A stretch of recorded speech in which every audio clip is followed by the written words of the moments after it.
गाजीपुर की एक खूनी सड़क, ऐसी सड़क जिस पर रोज गिरता है खून, ऐसी सड़क जहां महिलाएं, बच्चे, चार पहिया, दो पहिया, साइकिल और बड़े वाहन नहीं जा सकते। ऐसी सड़क जिसने करोड़ों रुपए खाया है, किस नेता के पेट में वह पैसा गया, किस अधिकारी ने हजम किया, यह आज हम जानने का प्रयास करेंगे। अखिलेश का चहेता विधायक आज धरने पर है सड़क पर, इस जल जमाव वाली सड़क पर, इस खूनी सड़क पर, ऐसी सड़क पर जिसने करोड़ों रुपया खाया है। यह जनता का पैसा है, यह न विधायक का पैसा है, न सांसद का पैसा है, न किसी सीएम का पैसा है, न किसी डीएम का पैसा है। यह जनता का पैसा है, जो एक एक पैसा वसूला गया है टैक्स में, वह पैसा है। वजह क्या है कि यह सड़क खूनी हो गई है? वजह क्या है कि यह सड़क जानलेवा हो गई है? कारण क्या है कि करोड़ों रुपए के चपत लग गए इस सड़क पर? वजह क्या है कि सड़क की मरम्मत नहीं हो पा रही है? कारण क्या है कि इस क्षेत्र का अखिलेश यादव का चहेता विधायक आज इस जल जमाव वाली सड़क पर धरने पर बैठा है। मैं चलता हूं डॉक्टर वीरेंद्र यादव, जो यहाँ के विधायक हैं। इनके पिताजी भी यहाँ से विधायक रहे, मिनिस्टर रहे, माताजी भी रही उपचुनाव में, और वीरेंद्र यादव काफ़ी कम उम्र के विधायक हैं और आज धरने पर हैं। वीरेंद्र जी, आप धरने पर हैं, गड्ढे में बैठे हैं। गड्ढे में सड़क है कि सड़क में गड्ढे हैं? ये हम लोग को समझ ही में नहीं आ रहा है कि हम लोग कब समझेंगे। 5 साल पूरा होने जा रहा है। हाँ, जरूर जरूर। सरकार की ऐसी स्थिति हो गई है कि कहती है कि हम 15 दिन में गड्ढा मुक्त कर देंगे, लेकिन हम लोग तो गड्ढे में बैठे हैं और ये समझ में नहीं आ रहा है कि गड्ढे में सड़क है या सड़क में गड्ढे है। लेकिन हम लोग गड्ढे में हैं, हम लोग गड्ढे में बैठे हुए हैं और लावा मोड़ से लेकर के और रायपुर तक, आरीपुर रायपुर तक पूरी की पूरी सड़क जो है ध्वस्त हो चुकी है और जगह जगह ठेंगुना भर से ऊपर पूरा गड्ढा है। अगर हम उसी गड्ढे में आपको लिवा चलें दिखाएं, हम तो गड्ढे में बैठने के आदी रहे हैं, कोई नया नहीं है हमारे लिए। तो ये हालात है। ये इस प्रदेश के माननीय मुख्यमंत्री महोदय ने इस प्रदेश का सत्यानाश कर दिया, और मैं समझता हूँ गाजीपुर जनपद का तो और सत्यानाश कर दिया, और उससे भी ज़्यादा सत्यानाश तो हमारी विधानसभा का कर दिया। इसलिए कि मैं विपक्ष का विधायक हूँ, मैं विपक्ष का विधायक हूँ, और विपक्ष का विधायक होने के नाते सौतेला व्यवहार हमारे साथ किया जा रहा है। और पूरी जंगीपुर विधानसभा की जितनी सड़कें हैं, सारी सड़कें जो है गड्ढा से पूरी तरीके से पट गई है, भरी हुई है। विधायक जी, अगर जिले का अवलोकन किया जाए, पूरे जिले का, तो मैं तो जिधर देख रहा हूँ गड्ढे ही गड्ढे हैं, तो आप अपनी विधानसभा को ही क्यों कर रहे हैं? क्या आपके विधानसभा में अधिक गड्ढे हैं? कुछ पैमाना नापा है आपने गड्ढों का? कैसे फुट इंच लेकर के? कैसे? हाँ, जरूर जरूर, मैंने पूरा फुट इंच लेकर के पूरा नापा है। लट्ठा लेके नाप दिया? लट्ठा लेके नाप दिया है, लट्ठा लेकर पूरा नाप दिया है। चाहे वो लट्ठा पूरा घुस जा रहा है, इतनी गड्ढा हो के पूरा लट्ठा ही डूब जा रहा है। और जो पैमाना है हमारी जंगीपुर विधानसभा का, जिले के पैमाने से ज़्यादा खराब पैमाना है। इसलिए क्या मतलब भेदभाव लोग कर रहे हैं अपने विधायकों को? अधिक निश्चित रूप से, पूर्ण रूप से भेदभाव किया जा रहा है। यहाँ भारतीय जनता पार्टी के 3 MLA हैं और संयुक्त रूप से 5, यहाँ के 2 MLA हैं। दोनों MLA के साथ, दोनों विधायकों के साथ भेदभावपूर्ण रवैया उत्तर प्रदेश की सरकार कर रही है, जो लोकतंत्र के अंदर ऐसा नहीं करना चाहिए, लेकिन ये सरकार कर रही है। वीरेंद्र जी, आपने अल्टीमेटम किनको दिया था, कब दिया था? मैंने विधानसभा में भी जंगीपुर की तमाम ऐसी सड़कें जो जिस सड़कें पर भी मैं धरना दिया, इसका भी, और उसके बाद भी तमाम ऐसी सड़कें मैं लिख करके विधानसभा अध्यक्ष को अपने वहाँ बोलने का भी काम किया। विधानसभा अध्यक्ष को दिया आपने? विधानसभा अध्यक्ष को भी मैंने देने का काम किया था, और वहाँ जब देने के बाद हमें ये विश्वास हुआ कि माननीय विधानसभा अध्यक्ष संबंधित यानी कि मुख्यमंत्री जी को, उप मुख्यमंत्री जी को संबोधित करके कहीं न कहीं निर्देशित करने का काम करेंगे।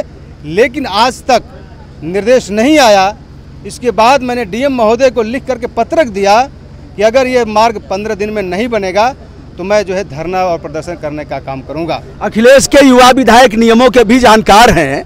इन्होंने संवैधानिक पद पर आसीन अपने विधानसभा अध्यक्ष को भी पत्रक दिया, क्योंकि अध्यक्ष जी सभी के हैं। वो ऊपर हैं, दल से तो ऊपर है, दल से ऊपर है, दल से ऊपर है, दल से ऊपर है। कुछ हुआ नहीं, कुछ नहीं हुआ। अब आगे क्या करेंगे आप?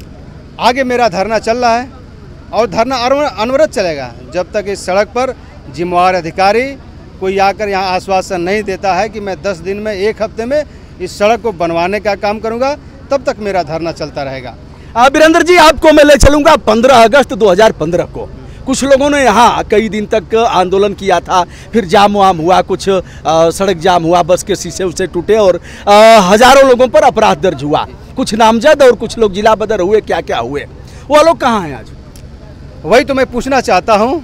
किससे पूछ रहे हैं? जब आपके चैनल के माध्यम से उन जिम्मेवार लोगों से, जब समाजवादी पार्टी की सरकार थी और रोड ये बन गई थी, तब जाकर के इस पे धान रोप रहे थे, और जब धान रोपने का वक्त है तो वो जिम्मेवार साथी कहाँ हैं? आज जगह जगह गड्ढा है, उसमें धान अगर रोपा जाएगा तो उसकी फसल जो है काफ़ी उगेगी, इसलिए कि उसका पैदावार बढ़ेगा। वो जिम्मेवार लोग आज कारण क्या है? कारण क्या है? नहीं है, दिख रहे हैं। अब वो भारतीय जनता पार्टी के बहुत प्रिय हो गए हैं, भारतीय जनता पार्टी के बहुत ही प्रिय हो गए हैं। माननीय मुख्यमंत्री मतलब सत्ता रहेगी तो आंदोलन नहीं करेंगे और सत्ता नहीं रहेगी तो सड़क पर आएंगे। सड़क पर आएंगे, सड़क पर आएंगे। ये जनता का मुद्दा है। अब एक सवाल, अंतिम सवाल वीरेंद्र जी, लोग कहेंगे आप विधायक हैं और आपके विधानसभा की सड़क है, तो आपकी भी निधि है, आपके भी संसाधन है, उससे आपने, एक सवाल लोगों की तरफ से आएगा जी, निश्चित रूप से उस निधि से इस सड़क का भला नहीं होने वाला। आपके चैनल के माध्यम से मैं कहना चाहता हूँ, कोरोना काल में भी माननीय मुख्यमंत्री महोदय ने निधि को बंद कर दिया। ये पूर्ण रूप से जिम्मेवार उत्तर प्रदेश की सरकार है। अगर इस रोड को नहीं बनवाती है तो पूर्ण रूप से जिम्मेवार उत्तर प्रदेश की सरकार है। उस सरकार को बनवाना चाहिए, करना चाहिए। जहाँ तक हमारी निधि का सवाल है, उतना पर्याप्त नहीं है कि हम उस निधि से सड़क का निर्माण करा सके, इसलिए कि इसमें कई करोड़ रुपए चाहिए। जिस प्रकार की हालात और स्थिति है, कई करोड़ चाहिए, हमारी निधि पर्याप्त नहीं है। अगर आवश्यकता पड़ेगी तो मैं उस निधि को भी दे दूंगा। वीरेंद्र यादव, अखिलेश यादव जिंदाबाद। इसलिए वीरेंद्र यादव, रामधारी यादव जिंदाबाद। इसलिए आपके चैनल के माध्यम से मैं कहना चाहता हूँ, प्रदेश सरकार को अवगत कराना चाहता हूँ कि आप जो लोकतंत्र के उस मंदिर में आप शपथ लेते हैं और कहते हैं कि हम 15 दिन में उत्तर प्रदेश की सारी सड़कें गड्ढा मुक्त कर देंगे। 4.5 साल नहीं, 5 साल पूरे होने वाले हैं और ये आपके सामने गड्ढों की हालात देख लीजिए, सड़क की हालात देख लीजिए, और आज तक नहीं बना। इसलिए हमें धरना प्रदर्शन पर उतरना पड़ा, मजबूर होकर के अपनी जनता की मांग को लेकर। चाहे लगातार आगे क्या करेंगे? चाहे लगातार जब तक ये सड़क नहीं बनेगी तब तक मेरा धरना प्रदर्शन जारी रहेगा। आज किसको आप पत्रक दे रहे हैं? किसको भिजवाएंगे? मैं राज्यपाल महोदय को संबंधित, महामहिम राज्यपाल महोदया को संबंधित ये पत्रक मैं डीएम महोदय को ये पत्रक देने का काम करूंगा, या उनके जो जिम्मेवार अधिकारी हैं अगर वो भी आ जाते हैं तब भी मैं पत्रक राज्यपाल महोदया को संबंधित देने का काम करूंगा। इसलिए कि लोकतंत्र में वही एक अस्त्र रह गया है, ज्ञापन देना ही एक अस्त्र रह गया। हो सकता है उस ज्ञापन से इस सड़क का भला हो जाए। धन्यवाद। यह थे विधायक डॉक्टर वीरेंद्र यादव, समाजवादी पार्टी के वीरेंद्र यादव। और सड़क खूनी हो गई है, सड़क जानलेवा हो गई है, सड़क जर्जर है, सड़क चलने लायक नहीं है, नित्य प्रति दुर्घटनाएं होती हैं, 108 और 102 के वाहन भी नहीं जा पाते। यह सड़कें बता रही हैं, यह मैंने बात किया इन लोगों से और बताया।